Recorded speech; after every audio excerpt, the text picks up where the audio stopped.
খাবলৈ মন গৈ আছিল ভাপত দিয়া মাছ আৰু আজি এয়া বৰালি মাছ লৈ থোৱা আছিল ঘৰত সেইবাবে ভাবিলোঁ ভাপত দি বনাই খাওঁ আৰু এয়া মাছ কিডোখৰ মই ধুনীয়াকৈ নিমখ হালধি লগাই ল'লোঁ তাৰপিছত এতিয়া মই বগা সৰিয়হ কেইটামান তিয়াই থৈছিলোঁ সেইকেইটা দি পেলাই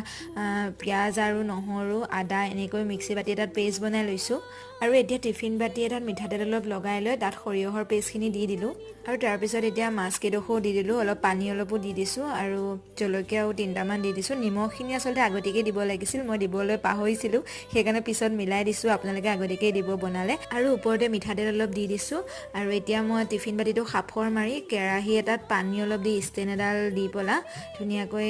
20 মিনিট বা আধা ঘণ্টামান ৰাখিছোঁ আৰু সিমান টাইম ৰখোৱাৰ পিছত মই এতিয়া সেইখিনি খুলি দিলোঁ আৰু এয়া এতিয়া আমাৰ ভাপত দিয়া মাছ আজি ৰেডি হৈ গ'ল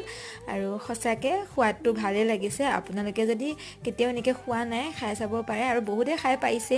আৰু মই ভালে পাইছোঁ খাই আজিলৈ ভিডিঅ'টো ইমানেই